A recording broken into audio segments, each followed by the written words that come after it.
Hi everybody, my name's Spencer from Chronometer.com, and I wanted to welcome you to another installment of our interview series, where we talk to experts, professionals, and all-around interesting people in the fitness and nutrition space. My guest today is one of those interesting stories. He brings a unique perspective on achieving a high level of personal fitness using a plant-based diet. He's leveraged that perspective into a massive YouTube following and built an impressive business on top of that. His name is John Venus, and I'm really interested in digging into how he achieved such success. John, thanks for joining me today. My pleasure, man. Thank you for having me. No problem. So, I want to set the stage for your story. 5 to 10 years ago, the conventional wisdom in the fitness industry said that you shouldn't exist. Paleo and CrossFit were hitting their stride, and it was all about grass-fed beef and butter in our coffee. Plant-based diets were for hippies and people who could fit into skinny jeans. You weren't supposed to be able to reach the upper echelons of fitness on a plant-based diet. But thanks to our hyper-connected world and platforms like Instagram and YouTube, you were able to put yourself out there and really challenge that conventional wisdom. Since then, lots of us have woken up to the possibilities that a plant-based diet has to offer us in terms of achieving our health and fitness goals. I really want to know how you did what you did so that our audience can see how they might adapt your approach to their own lives. So with that, what do people need to know about you before you started on this fitness journey?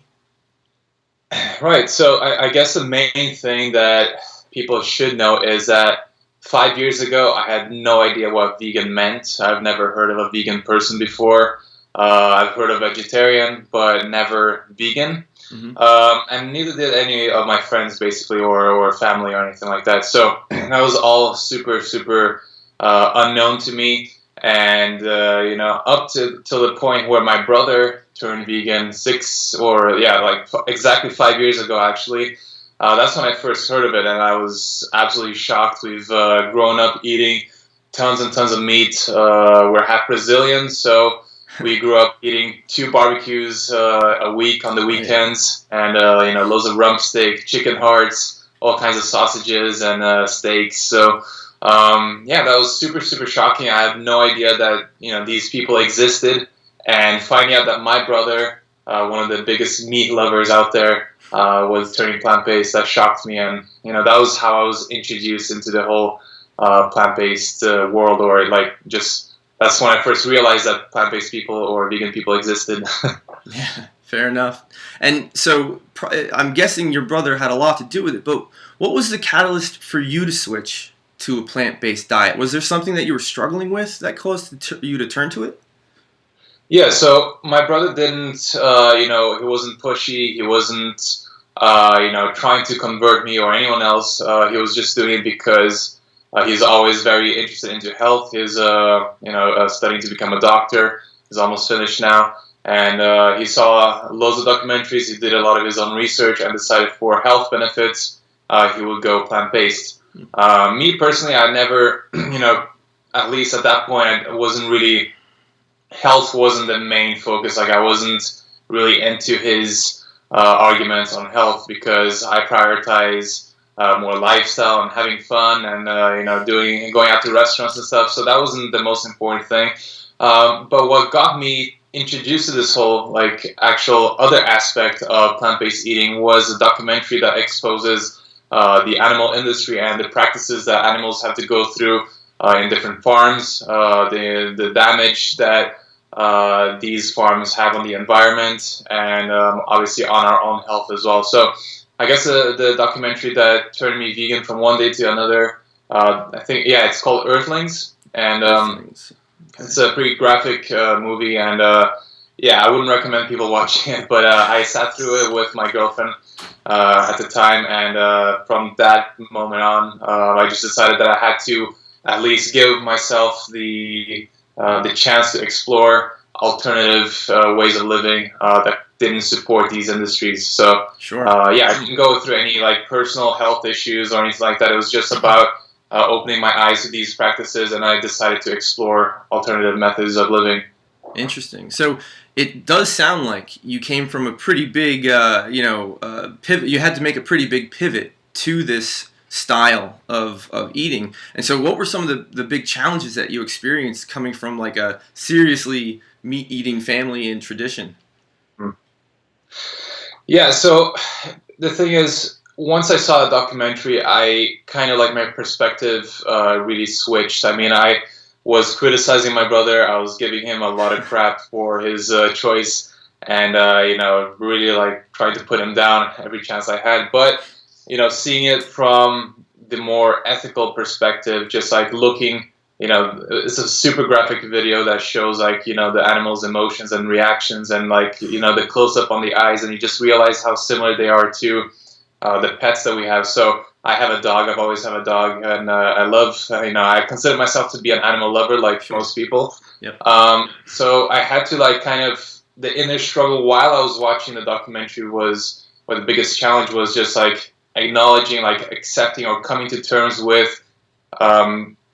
That it's not a big difference between, let's say, a pig and a dog and a cow and a goat. They're kind of like very, very similar. So that was like the internal battle that was going on through that 1 hour and a half of watching that movie. And after that, it was like 2 hours of silence, just like thinking about the whole thing. But I put all the effort in, all my brain power to just like think about all this within a few hours, and I just decided there and then that I would at least give it a go.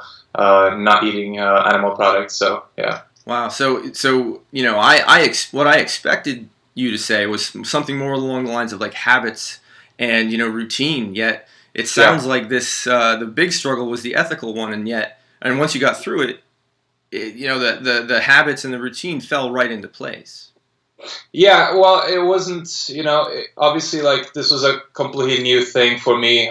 This way of eating was not the way I was used to eating, but luckily I've been brought up with loads of rice and beans, and the Brazilian diet has a lot of legumes and grains in it, so it wasn't like I had to explore a ton of different new things. It was just about eliminating certain things and replacing with, let's say, more beans or lentils. But the thing that I struggled the most was in the first few weeks was checking all the labels at the back of Sure. each little product in the grocery store, like to figure out if it was vegan or not.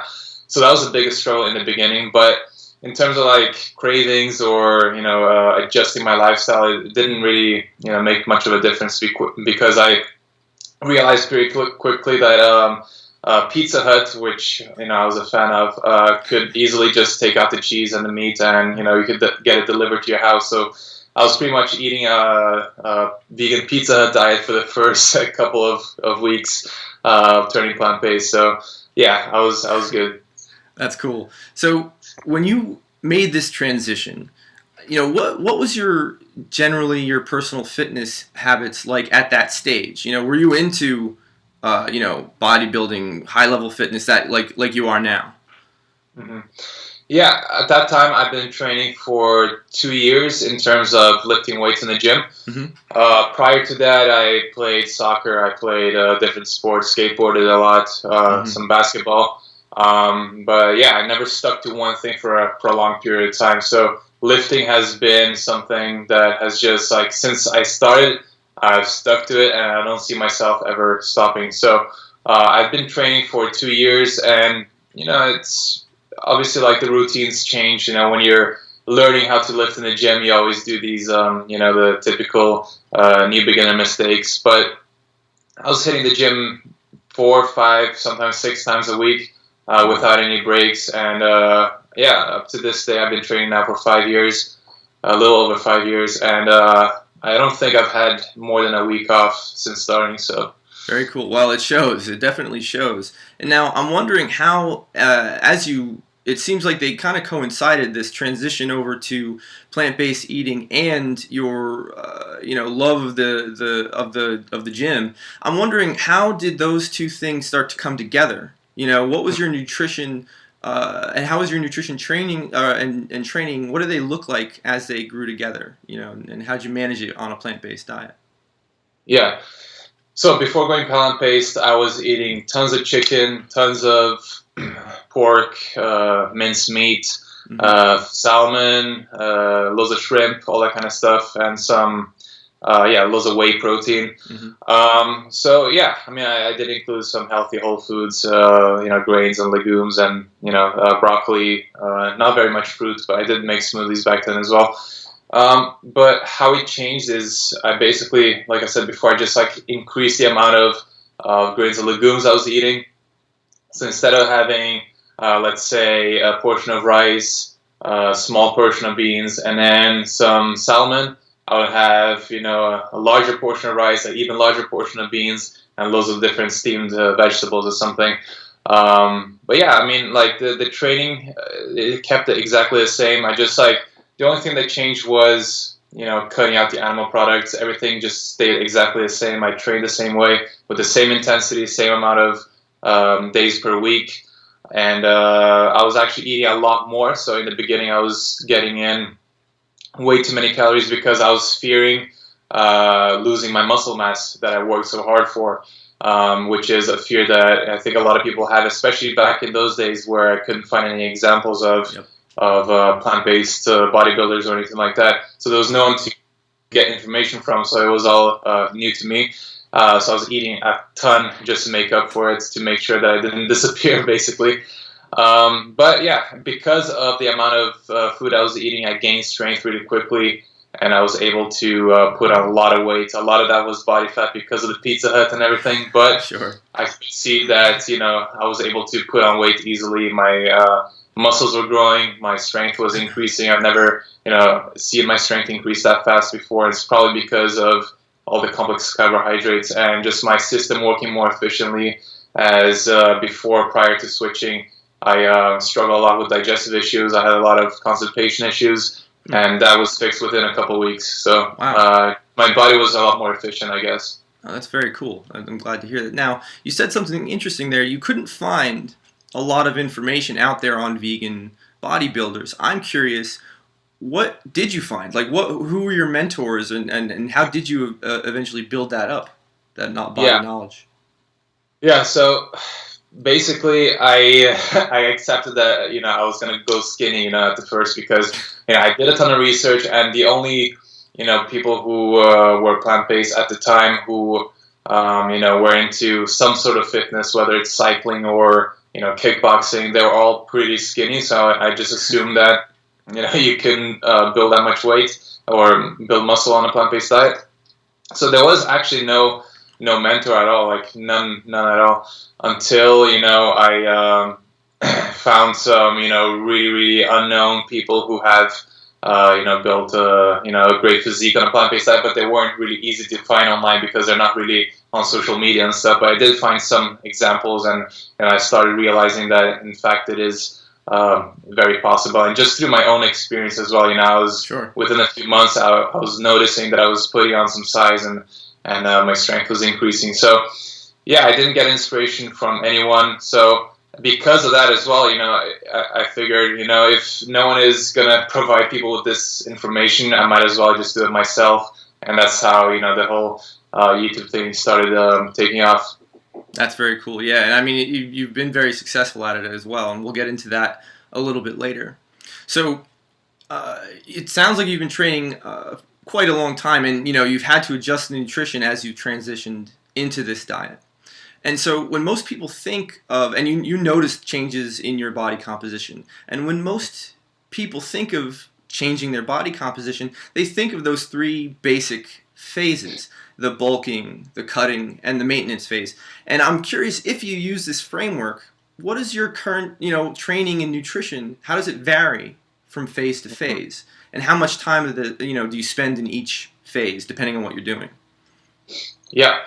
So this is a phase that a lot of people use in the fitness industry, and I am actually against it. I use it always before because it's just how everyone else does it, and also because it's so easy to just label something bulking when you're just overeating on junk food, and it's so easy to just tell yourself that you're bulking, but in reality, there shouldn't be a need to bulk and cut and maintain and all that kind of stuff. It's just it's all about eating clean, eating healthy, and if you're eating clean and healthy, there is no need to, to cut down. You'll be able to maintain or build muscle at an optimal rate if you're able to eat those foods that are not going to, lead to excess body fat and you training right. So I don't believe in bulking and cutting. It's an easy excuse. I use it myself all the time, and I stopped using those terms, recently. I still do so that people can understand where I'm coming from, but it's a lot easier just to eat, the healthy whole foods out there, whatever it is in its natural form, and just like eat what we're meant to eat. Loads of people just like eat loads of junk food and loads of processed foods that aren't really, it's not real food, it's just something made in a lab. And obviously that's going to have different side effects, and you're going to gain weight, which means that eventually you'll want to lose all your body fat. So I believe, and I have been kind of like maintaining a leanness, for the past 6 months or something without worrying about, whether I'm bulking or cutting. I'm just eating clean. And if I want to, gain some more muscle mass, weight, I just increase the portions a little bit, but still the same healthy whole foods, maybe increase the caloric density of the meals by adding a little bit more fat sources. And then when you want to, if I have a photo shoot or something, I'll just eat a tiny little bit less. I'm not going to restrict myself and feel horrible. I'm just going to cut down on the high calorie things like, peanut butter, almond butter, and just eat more of the, cruciferous vegetables, cauliflower, broccoli, and greens and that kind of stuff. So, I don't think that, this model is necessary. It's, it is helpful, I guess, to, if you're competition or if you're competing and you're a professional bodybuilder, sure. Like, you want to make sure that you're eating as much as possible, and already that you're going to cut down. But for the average person, I think, well, I already know this from my work with my clients. A lot of people go into a bulking phase and eat a ton, and they never find the motivation to cut back down because it's so hard to lose body fat than it is to gain it. So I don't recommend that approach, to be honest. Fair enough. And you kind of, I think you teased a lot about, what that healthy plant-based diet looks like. And so for someone new who's just coming in and wants to learn more about this, what is your template for what a healthy plant-based diet actually looks like? Not necessarily one that you need for high-level fitness, but one that is approachable from, somebody off the street. Yeah. So, exactly like you said, there's a healthy plant-based diet and then there's an unhealthy plant-based diet, obviously. Definitely. So there you can find, burgers, bacon, all the, French fries, Oreos, cookies, ice creams. You can find everything vegan nowadays. So obviously that is not going to be healthy. It might be helpful for transitioning and opening people's eyes that you can eat the same things, but it's not going to help you in the sense of progressing with your health. So what I always tell everyone is just to focus on food, and eat it and at its natural form, so whole foods. So instead of eating breads, you go for oatmeal. Bread is fine once in a while, and I'm not saying that you can't ever eat any slightly processed foods, but the bulk of your calories, the bulk of your meal plan has to come from natural, real foods, and that is grains. For example, brown rice, quinoa, buckwheat, barley, millet, oatmeal, and then you got the legumes like any sort of beans, lentils, chickpeas or garbanzo beans, and then you got the fruits. Obviously, all kinds of fruits and berries are going to be super, super healthy. And then you got the veggies, obviously, all kinds of vegetables, and dark leafy greens most importantly as well, because they're so high in micronutrients such as calcium and stuff. So it's really important to get those in. And nuts and seeds as well. You can have a little bit of peanut butter. You can have some nuts and seeds. There's no problem with that. As long as you don't go overboard on it, it's all good. So just like choosing the real foods out there is going to be key. And it is challenging if you're used to eating a typical Western diet filled with processed foods and oils and all that kind of stuff. It's going to be a little bit hard. It's going to take you some time to adjust and eat those healthy whole foods. But once you do, your taste buds adapt, and you start craving those healthy foods out there. And a lot of people don't believe me, but every single person that comes to me and says the same thing, they go on this whole food diet for a couple weeks and they start enjoying it a lot more. Very cool. Yeah, it is true. I've experimented with it myself, and I have definitely felt some of the benefits.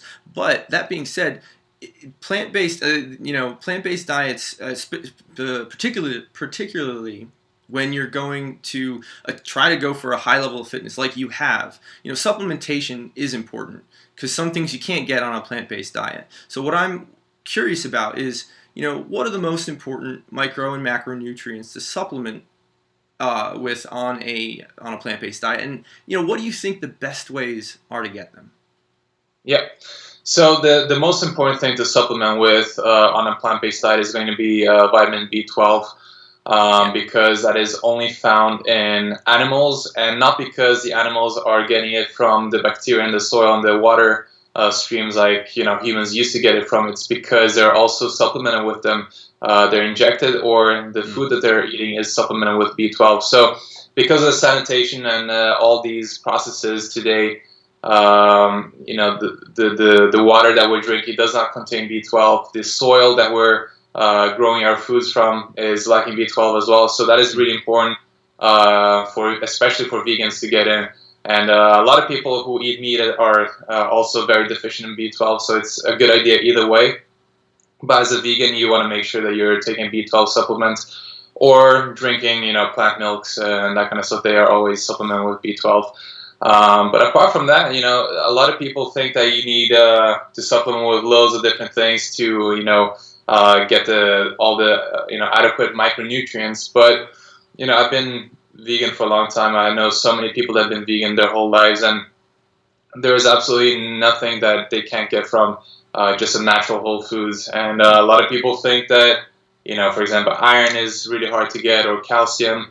But just by going on chronometer.com, you can just log in, all the foods that you're eating.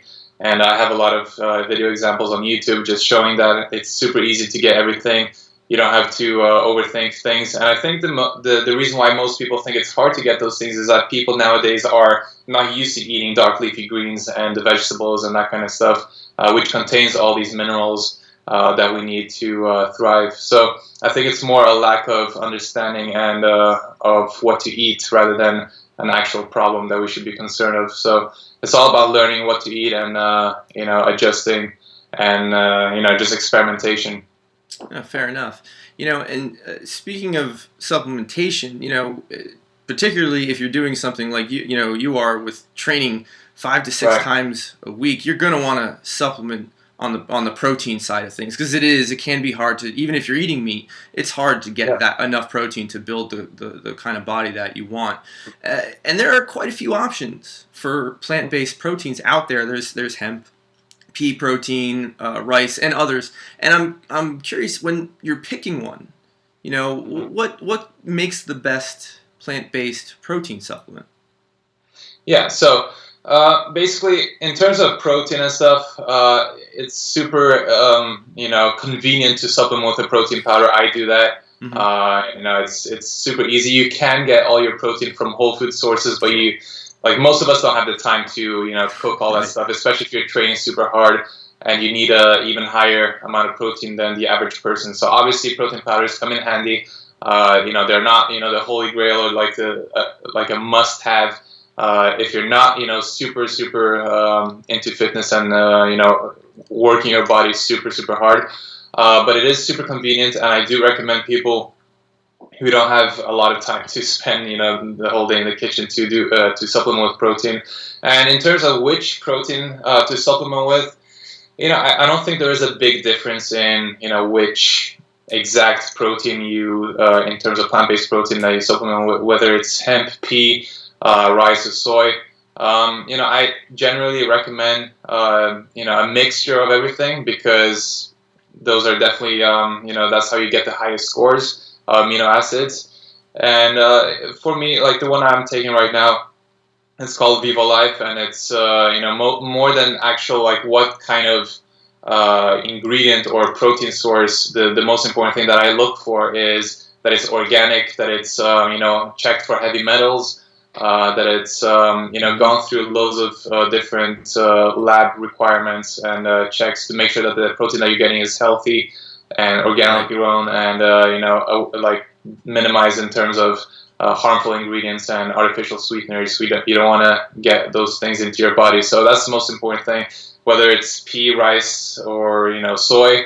Soy is the one that is most researched, and it shows to be the most effective. But when you combine hemp with pea, for example, it's going to be the same in terms of bioavailability as whey or soy is. So it doesn't really matter which one you choose. It's just about trying to choose a product that is organic, healthy, and without any artificial additives or harmful ingredients like sucralose or those kind of artificial sweeteners. Fair enough. Yeah, and I'll put a link to that protein powder that you mentioned in the show notes. Now, you mentioned soy. I've read a number of kind of mixed opinions and science on how healthy soy is in general. I know there's some knowledge, or so there's some studies on like how it affects your hormones and things like that. What's your opinion on soy and its place in the diet? Yeah, that's a great question. I think everyone is super, scared of soy. And to be honest, like, I haven't seen that many studies showing that soy decreases testosterone. I've seen a few, and I've seen, other ones that says it increases testosterone. But for me, that's all like you shouldn't even focus on that, because whether it increases or decreases, it's going to be a few percentages. It's not going to affect you physically or mentally or anything like that. And the thing is, like, soy might not be the healthiest plant-based food out there, especially if you're talking about isolated soy protein. They have, that does release higher amounts of growth hormone in your body, which, is not the healthiest thing. It is good if you want to build as much muscle as possible to have more IGF-1 in your system, but it's not a healthy thing to have in your body. So it really depends what you want to go for. But in terms of being healthy or not, I just look at it from a more basic point of view. Like, it depends what you're comparing it to. If you're comparing it to sweet potato, soy is definitely a lot unhealthier. But if you're comparing it to red meat or other kinds of meats that actually have estrogen or animal hormones present in the actual flesh, then you shouldn't really be concerned of the estrogen or phytoestrogens in soy, because it won't really impact your body the same way that meat will impact your hormones. So, it's a difficult question to answer, and I do consume soy products. I don't consume soy isolates because it's way too processed. I do consume tempeh, which is fermented soy. It's super, super good. I've seen lots of studies that suggest that it helps with, especially helps prevent breast cancer for women. And it's good for your gut. It's a great source of protein, so I don't see a reason to stay away from it. You can always choose not to eat it, but it's definitely a good option to include. There's also a lot of controversy around GMO soy versus organic soy, like you said, raising estrogen levels. But you can find studies saying one thing, and then you find another study saying the exact opposite. And to be honest, I've heard podcasts with top researchers, and no one knows what is going on in this planet. Like there's so much controversy in science that it's super hard to have an answer to understand what's going on. So there is no right or wrong here. Yeah, it's my take on it has always been there's been an explosion in soy products, and soy, soy as a food has been around for thousands of years, and that's true. If you stick to that, if you stick to what's hung around throughout time, you're probably okay. But if you use the fact that this highly processed soy milk drink has soy in it to say, oh, this is obviously good and healthy for me, you're probably going to run into trouble more often than not. So, I think I have to include more tempeh in my diet though after hearing this. Yeah. So another concern that people sometimes express when looking at how the macronutrients break down in a plant-based diet is the high level of carbs. And it's a concern maybe to someone who doesn't know it as well, and I'd really like to hear you, kind of bust that myth up a little bit. Yeah, so a lot of people get super caught up on macros, carbs, proteins, and fats, and they get super scientific with the numbers and trying to figure out, trying to hit a certain number of carbs. And if you go over that certain amount of carbs, you're going to get fat or something. So I really encourage people not to look at foods in terms of macros, but just look at foods in terms of what they really are, which is, fuel for our bodies to thrive. So, if you're eating the whole foods, if you're eating actual real food, it doesn't matter how much, fat or protein or carbs it has. The fact that it's real food, it's going to give you everything that you need. Now, of course, like if you're eating, just smoothies and juices and like loads of blended up fruits, and then you're adding loads of peanut butter and loads of nuts into that as well, you will put on a lot of weight because your body doesn't know what to do with that amount of sugar combined with that amount of fat. So it's generally a good idea for people to realize that you have to choose one or the other. And our body's preferred fuel is obviously carbohydrates. Our brains run on glycogen.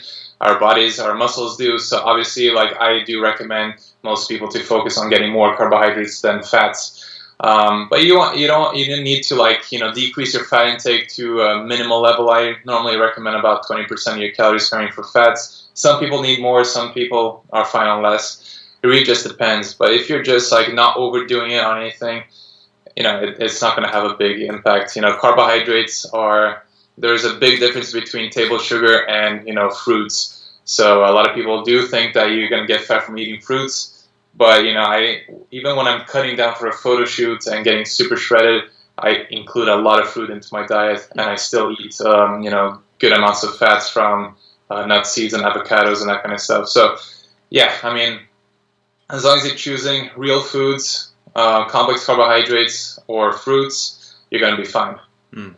You said something interesting there that I wanted to explore a little more. Because I'm curious if you came across the notion of food combining. When you're doing your initial research into this diet, I've seen all kinds of things about what you should eat with and things you should never eat together. Carbs and fats, and and then you can get even more complex down the rabbit hole, however far you want to go. I'm curious about what you think of that method of thinking about nutrition and eating in general. Yeah, I have come across a lot of people who are super concerned about food combining and stuff. But it's one of those things that I think people overthink too much, and I think that I have never experienced any problems. Obviously, when you're eating, let's say a Ben & Jerry's ice cream, which has got a ton of sugar and a ton of fats, you do feel super sluggish, and you feel good afterwards, and that is because you're putting a ton of processed sugars and loads of oils and fats from the ice cream at the same time. Your body doesn't know what to do, and you just go into a food coma.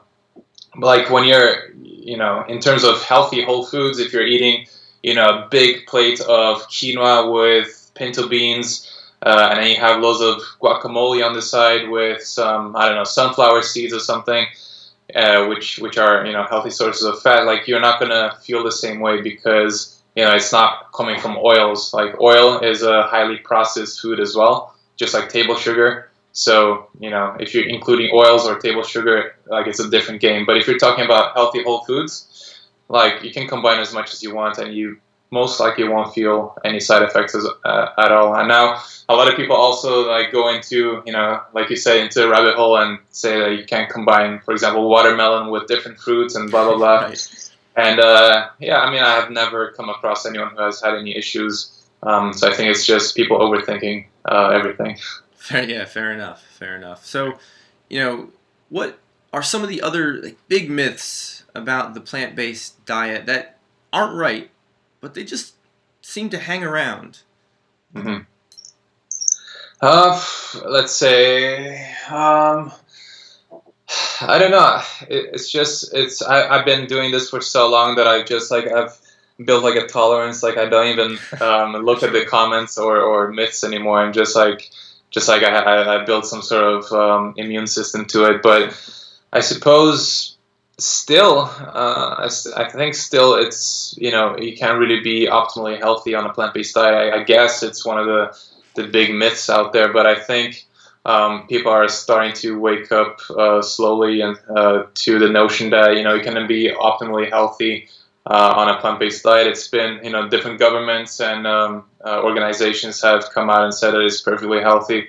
So it really depends on the part of the world we're talking about as well. I think in the States, people are, I think, quite aware that it can be healthy, in Canada and the UK and, places like Germany. But then you go to South America or, Asia or in those places, they're not quite there in terms of the information yet. So I think health is the main concern for most people, and that is the biggest myth that I'm trying to help eliminate once and for all. Yeah. Well, and you do some one-on-one coaching online and in person, right? Yeah, that's right. Yeah, so I'd love to get into some specific examples of how you apply your knowledge of the plant-based diet in combination with training to help people who may not be at your level. And, what kind of, I'd love for you to walk us through a specific example of a client that came to you for help and what kind of process you used with them to, help them achieve their goals. Mm-hmm. So I always enjoy sharing the stories of clients that come in super overweight, who have been, are borderline obese, and have a super unhealthy relationship to food. And once they come in, they're always scared of not feeling satisfied and not feeling full. And every time it's such a pleasure to see. I put people on a whole foods plant-based diet. And obviously, since whole foods are way less calorically dense than a Big Mac or a Pizza Hut, obviously you can get a lot more volume in, and you're gonna feel super full. Your stomach is gonna be, at its fullest very, very easily without that many calories. So for them, it's eye-opening. They say, they're never expected to feel satisfied on these plant foods and veggies and fruits and that kind of stuff that they never, touched before. But, they start, after a few weeks, they start feeling lighter. They lose fat, they lose fat so quickly because the system is working efficiently and they're not eating as many calories. They're also doing some exercise. Depending on the person, the client, we also make customized workout plans that suit that person's lifestyle and their time constraints and that kind of stuff. So, yeah, just by eliminating the processed foods, all the fats and the dairy and the oils, people notice a huge difference. Mm-hmm. And they lose 2 to 3 pounds a week, even eating a lot of food, they're eating a ton and they're still losing a lot of weight. Yeah. And that goes for people who are not obese as well, or it goes for anyone that comes in. They've always a lot of time people say that I tried this meal plan. I felt super restricted. I felt super, hungry all the time. So I'm hoping that you can introduce something else that helps me feel satisfied during, a diet or whatever. And every single one, a lot of the times actually, even though they're on a deficit and I'm giving them less calories than they need to maintain, so they're losing body fat, they'll say they can't finish the meals because it's too much for them. So people are actually losing body fat, losing weight, and eating more than they did before, which is pretty crazy, and everyone loves it. So, yeah, that's pretty much how it goes. Very cool. And so you've worked with plenty of people at this stage. I'm curious, yours was an ethical dilemma that really fed into motivating you to establish the habits fairly quickly. I'm curious, what are the biggest challenges among the people you've worked with that they've had practicing this diet? Are there any that surprised you? Yeah, I mean, the most challenging thing is that when you're working with people, at least when you're working online, you don't have the same accountability as someone, like a dietitian who's coming to your house and preparing the meals for you and taking care of you like a babysitter. So the most challenging thing is to get people to actually want to change their lifestyle, to actually want to take control of their health. And as we all know, unhealthy foods and processed foods, they're super addictive. Like, there is a reason why we're as sick as we are, and the reason why companies are selling so much of that stuff is because everyone wants it, because it's addicting, and we can't let go of that addiction, as it does take some time to reverse all the damage that has been done. And the addiction is too strong for people, so they fall off and go back to eating super unhealthy processed junk food.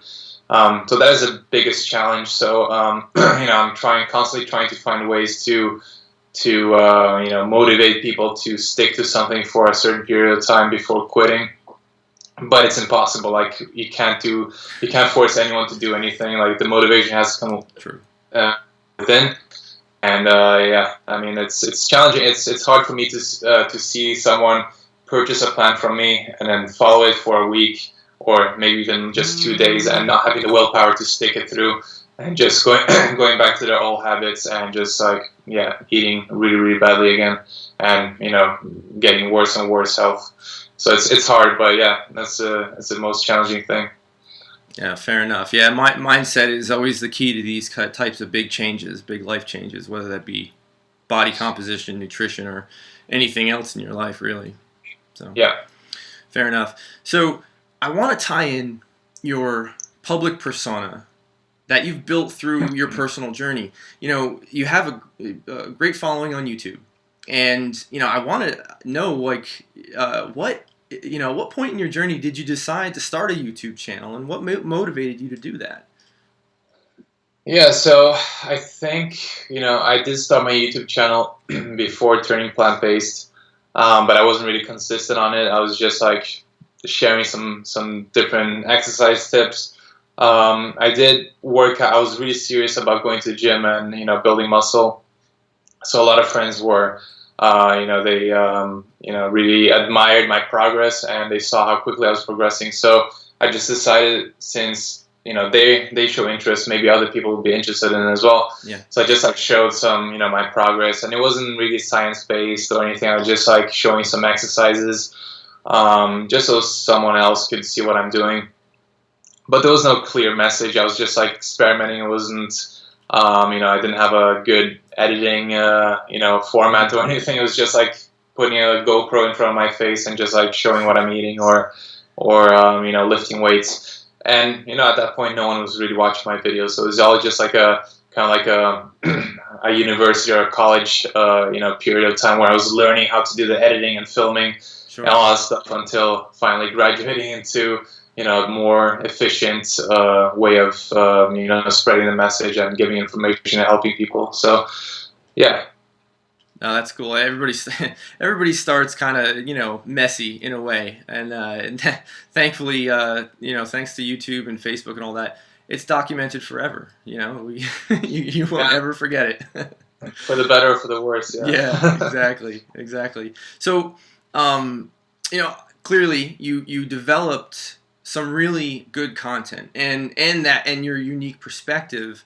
And those are the things that really got people interested in what you're doing and building and helped you build such a big following.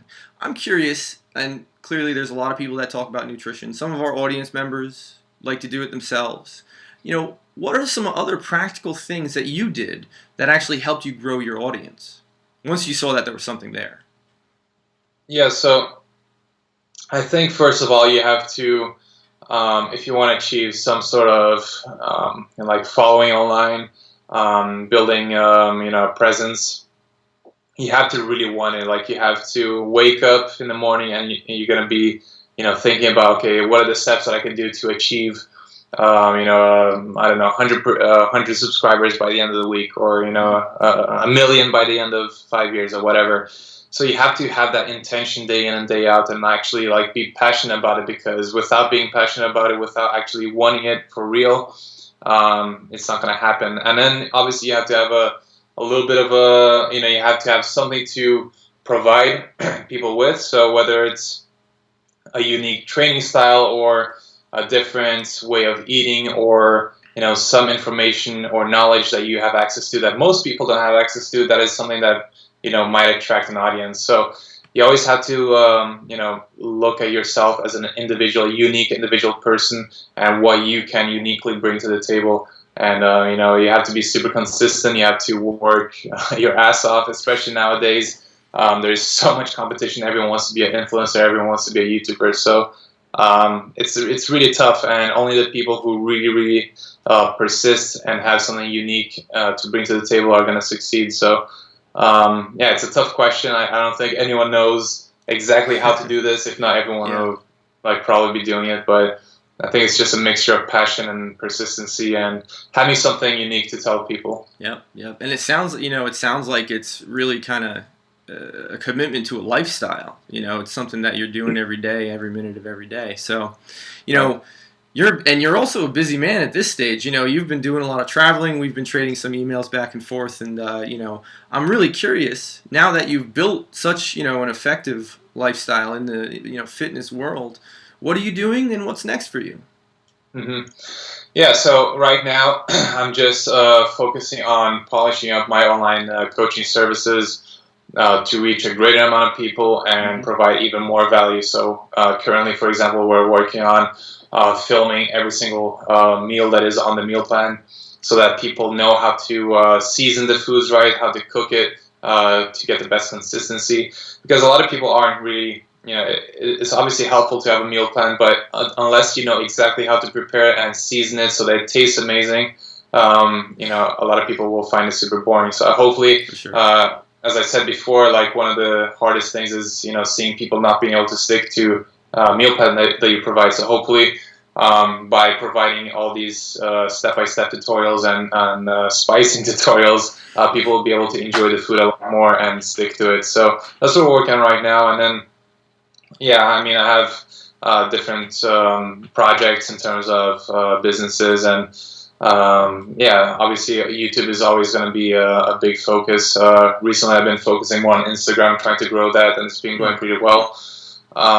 Just growing my audience and being consistent. I think that's going to continue for quite some time. So, it's always going to be focus number one, because without the reach, without the audience, I can't really spread my message and hopefully make the world a little bit better. So that's what I'm trying to do right now. Fair enough, man. So if you got YouTube, you got Instagram, you got a coaching website, I assume, as well. And where else can people find you to learn more about what you're doing and things like that?